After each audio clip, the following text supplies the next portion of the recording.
On les attend monter. Et là, mon Dieu, mon Dieu. Oh. Oh là là, si on a démoli, hein.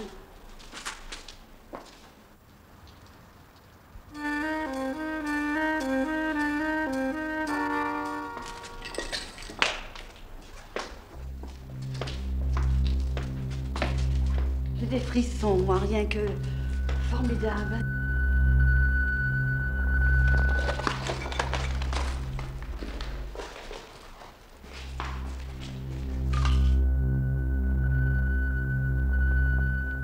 J'ai des frissons, moi. Oh, terrible. C'est triste, hein. Vous avez beaucoup de souvenirs. Oh, je pleurerais bien, moi, ici. C'est vrai. Trois ans que c'est fermé. C'était un hôpital sympathique. Tout le monde allait à Bavière. Une partie a été vendue, une partie a été squattée, et une autre, je ne sais pas. Il y a eu des vandales. Tout le monde s'est bien servi.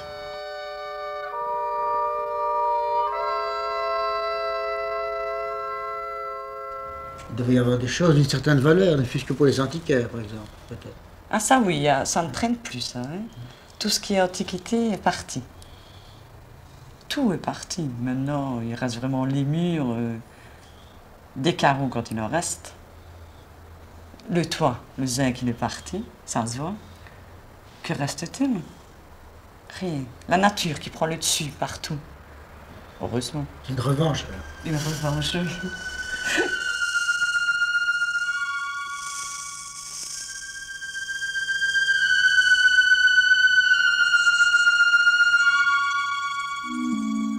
Vous venez ici pour vous recueillir. Mes parents sont décédés ici. Et par revanche, moi j'ai été sauvée ici. Grâce au scanner. Et la chambre de vos parents, si je puis dire, existe encore? Oui, je sais où elle se trouve. Elle se trouve où ça? Dans le bâtiment central. Dans quel état? Catastrophique. Catastrophique. Et pourtant, quand je monte les escaliers, j'ai toujours peur. Je monte, je sais que mon père était là, j'ai toujours peur. Peur de quoi? Je sais pas, parce que c'est là que je l'ai vu la dernière fois. Vu enfin, entrevu. Donc il y a d'autres personnes qui doivent venir chercher quelque chose ici. À défaut de prendre un objet. Combien de milliers de gens sont morts ici? Qui sont nés? Morts, nés, guéris comme moi. Nous avons évacué ce bâtiment et nous sommes allés au Sartillement en 1987, en août 1987. Ça a dû se préparer comme on a préparé le débarquement de Normandie.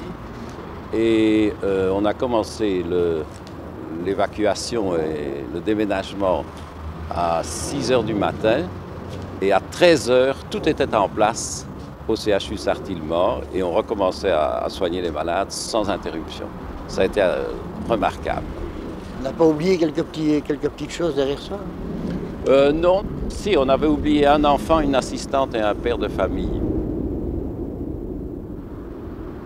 Depuis août 87, je ne suis jamais entré dans ce locaux.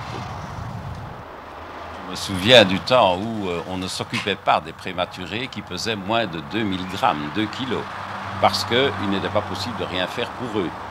Et je me souviens également qu'ils arrivaient chez nous en voiture, ils étaient emballés dans une grosse épaisseur de ouate hydrophile et mis dans une boîte à chaussures. À cette époque-là, il n'était pas possible de faire quoi que ce soit pour ces prématurés qui finalement décédaient en grand nombre.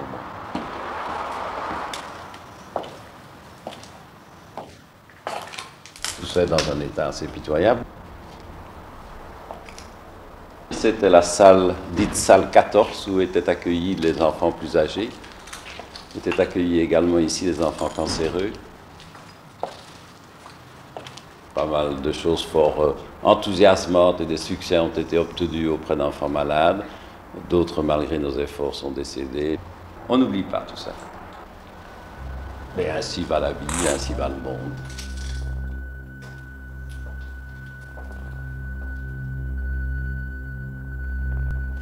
Il ne reste plus rien.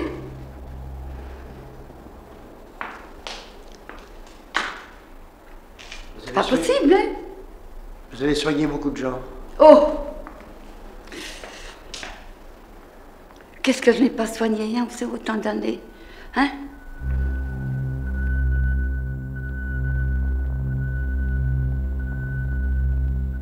On a, disons, passé pratiquement toute sa jeunesse ici dedans.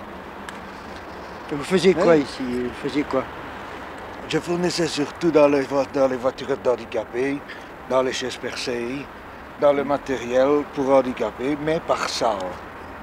Non pas par soumission, mais surtout par salle. Voilà, je crois, le genre de matériel que nous puissions fournir à Bavière. N'est-ce pas? En chaise percée. C'est la chaise percée standard. C'était la chaise percée standard, oui. C'était la chaise percée des salles. Oui. Oui, qu'on se demande ce qu'elle vient faire ici, d'ailleurs. Oui. Parce qu'elle n'était pas dans cet état-là quand on a quitté Bavière. Donc c'était un matériel fourni par... C'était un matériel fourni par la maison, oui. Oui, c'était chez nous que nous fournissions ces articles-là, mais par salle. Il a adapté à des usages différents. Non, là-bas dans les chaises percées, c'était un article de série.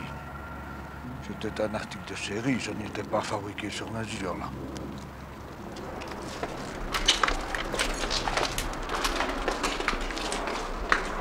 Non, pas par là, hein.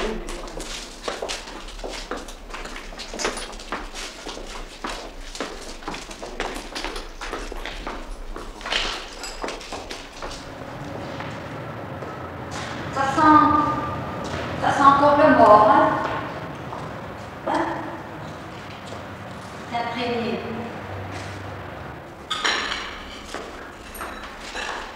Voilà.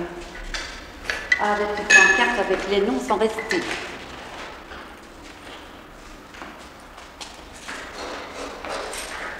À part l'odeur, ça ne sort. Je sais pas, on ne voit pas vraiment que c'est l'amour. C'est imprégné, mais je ne pense pas qu'on va encore sentir l'odeur à l'heure actuelle. Non, non. Ce sont des suppositions que nous ne sommes occupés à faire, mais ce n'est pas possible, hein? Parce que l'odeur d'un mort ne reste pas autant de temps. C'est pas possible. Mais on a une impression de ça. Voilà. C'est ici qu'on descendait des gens qui étaient Oui. décédés Oui. lors d'opérations éventuellement. Oui, directement après l'opération. Du moment qu'ils étaient morts cliniquement. Sinon, s'il y avait possibilité de les ranimer, on le faisait, hein, certainement. Hein.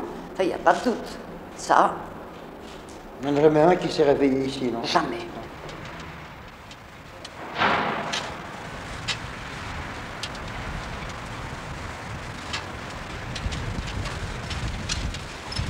Je crois avoir ici vu une amie qui est venue finir ses jours.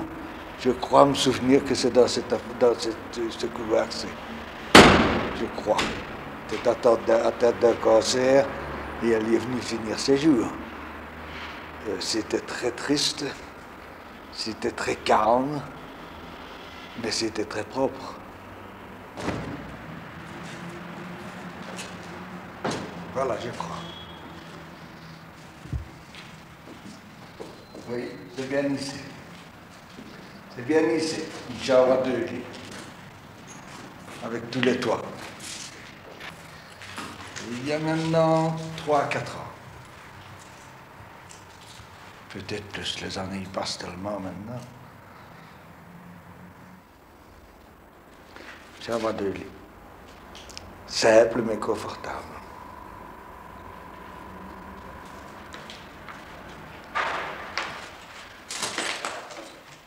Oui, je ne sens pas d'avoir encore plus une tendinite, hein.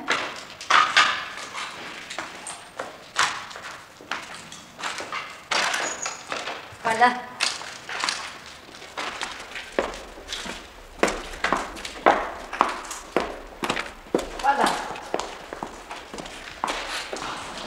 Voilà. 10 hommes.